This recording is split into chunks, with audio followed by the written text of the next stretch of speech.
بسم الله الرحمن الرحيم، والصلاة والسلام على أشرف المرسلين. دائما مع درس الدوال الأسية والتمرين الثاني. حل في المعادلة التالية: ألف إكسبونسيال ناقص 2 إكس ناقص 2 إكسبونسيال ناقص إكس ناقص 3 تساوي صفر. السؤال باء: إكسبونسيال 3 إكس ناقص 6 إكسبونسيال 2 إكس زائد 11 إكسبونسيال إكس ناقص 6 تساوي صفر. السؤال الثاني: ألف حل في المتراجحة 2 إكسبونسيال إكس ناقص 1 الكل على إكسبونسيال إكس ناقص 1 أكبر من تساوي 1. السؤال باء: حدد مجموعتي في الدالة إف المعرفة ب إف إكس تساوي. إذا جذر مربع 2 إكسبونسيال إكس ناقص 1 على إكسبونسيال إكس ناقص 1 ناقص 1. وأخيرا حل في مربع النظمة التالية: 3 إكسبونسيال 2 إكس زائد إكسبونسيال 5 إكسبونسيال إكس ناقص 1 تساوي 7. 4 إكسبونسيال 2 إكس زائد 6 إكسبونسيال إكس ناقص 1 تساوي صفر.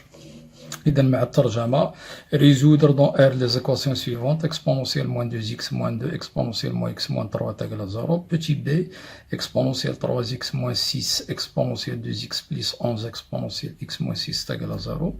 Deuxièmement, petit a à résoudre dans R l'inéquation de exponentielle x moins 1 le tout sur exponentielle x moins 1 supérieur ou égal à 1. Petit b: déterminer l'ensemble ou bien le domaine de définition de la fonction f définie par fx égale la racine carrée de 2 exponentielle x moins 1, le tout sur ex moins 1, moins 1.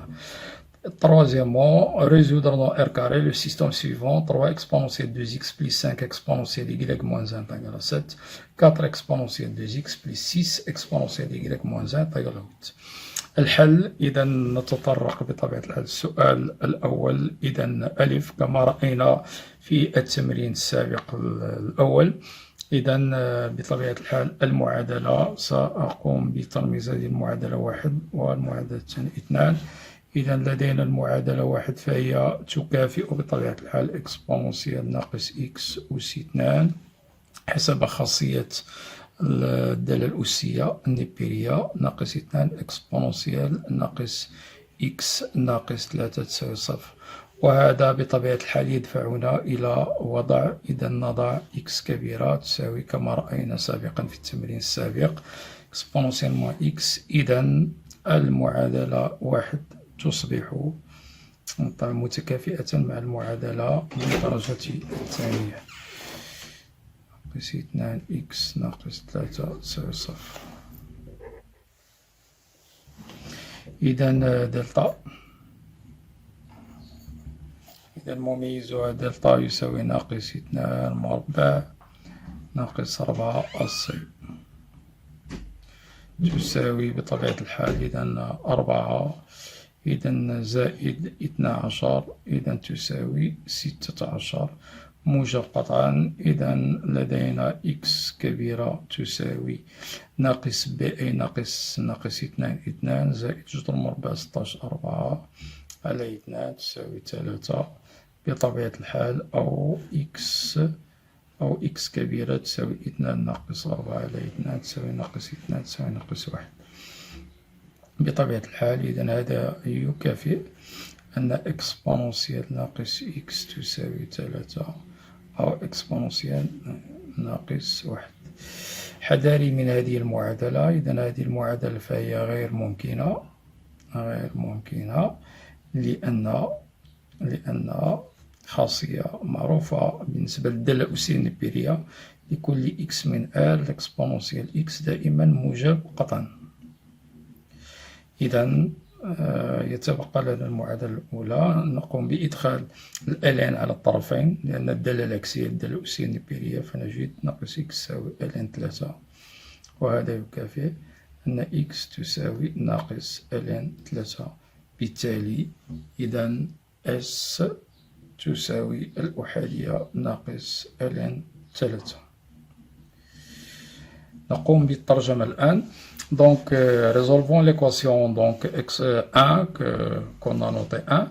Donc, bien sûr, l'équation A elle est équivalente à exponentielle moins x au carré moins 2 exponentielle moins x moins 3 est égal à 0. Donc, on va adopter la technique de changement de variable en posant grand X égale exponentielle moins petit x. Donc, l'équation 1 est équivalente à l'équation grand X carré moins 2x moins 3 est égal à 0.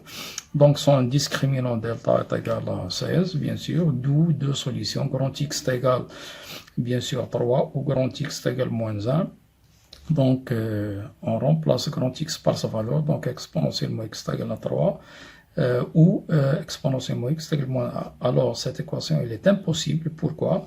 Du fait que pour tout x dans R, l'exponentielle est toujours strictement positive, donc il nous reste uniquement l'équation exponentielle moins x égale à 3 en faisant entrer sa bijection réciproque qui est ln. Donc, nous trouvons facilement moins x égale ln3, d'où x égale moins ln3. C'est-à-dire que l'ensemble solution est égal moins ln3. الآن نمر إلى بطبيعة الحال المعادلة الثانية. إذا سؤال باء.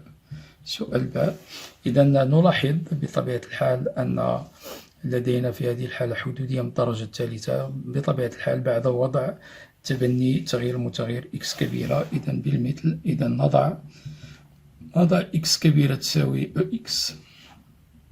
إذا المعادلة الثانية إذا ستكافئ المعادلة x مكعب. إذا ناقص 6 x مربع زائد 11 x ناقص 6 تساوي 0.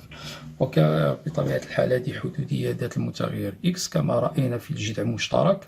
إذا يصعب علينا حلها بالطريقة المباشرة. إذا علينا تعميل هذه الحدودية. كيف نعملها؟ على التلميذ أن يبحث على جذر لهذه الحدودية. إذا بطبيعة الحال أسئلة تطرح من طرف التلميذ كيف أبحث في R وهو يشتمل على ما لا نهاية.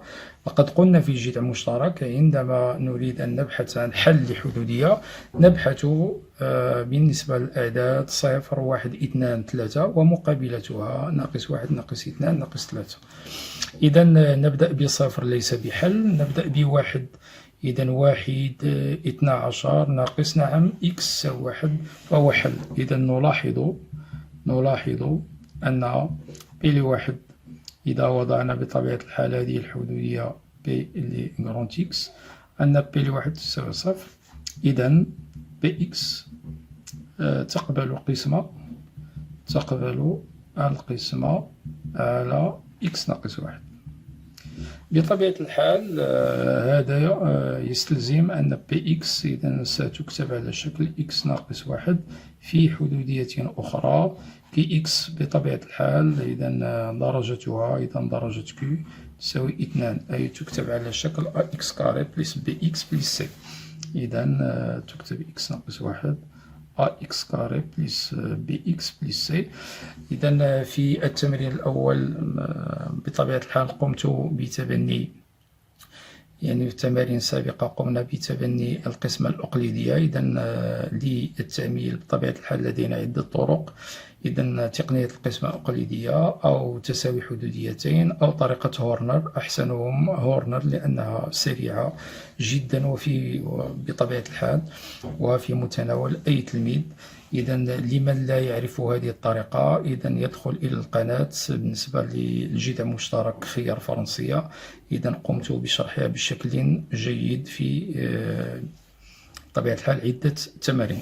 دونك طريقة هورنر تقتضي ملء جدول هورنر. إذا معاملات هنا معاملات الحدودية P لإكس. هنا نضرب في الحل حلنا لهذه الحدودية هو 1.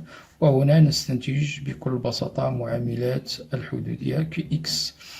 إذا هورنر يقوم بطبيعة الحال ملء هذه الخانة الأولى بمعاملة الحدودية Px. إذا 1 معامل 1 معامل x كاري ناقص 6 متبوع بمعامل x 11 وأخيرا الثابتة. ثم يقوم بإنزال أول معامل 1 ويقوم بضربه في الجذر 1 في 1 ثم يضعه في الخانة المقابلة لهذه الخانة. إذا 1 ثم يقوم بجمع المعاملين ناقص 6 زائد 1 ناقص 5 ثم يكرر هذه العملية يضرب مرة أخرى في المعامل 1 ناقص 5 يضعه في الخانة المقابلة ثم يقوم بالجمع. 11 ناقص 5 6 ثم يضرب مرة أخرى في المعامل أي جذر الحدودية 6 في 1 6 ثم يضعه في الخانة المقابلة وهنا الجمع 0 وعندما يجد 0 كما رأينا في القسمة القيودية أي أن طريقة هورنر طريقتنا صحيحة.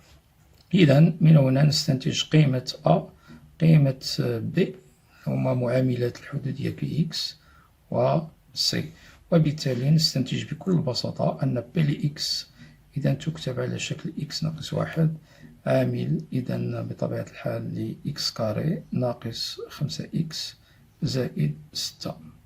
إذا يسهل الآن حل المعادلة. إذا P لx تساوي 0 يكافئ إذا x تساوي 1 أو x مربع ناقص 5x زائد 6 تساوي 0. طبيعة الحال إذا بالنسبة للمعادلة فهي معادلة من الدرجة الثانية باستعمال دلتا ستجدون بكل بساطة حلين 2 و 3 إذا x تساوي 1 أو x تساوي 2 أو x تساوي 3. نعود مرة أخرى إلى متغيرنا الأصلي اللي هو x صغيرة إذا exponential x تساوي 1 أو x تساوي 2 أو x تساوي 3 بإدخال الدالة العكسية ln إذا x تساوي ln 1 0 أو x تساوي ln 2 أو x تساوي ln 3 وبالتالي إذا نستنتج بأن مجموعة حلول هذه المتراجحة هي المجموعة المكونة من 0 ln 2 و ln 3.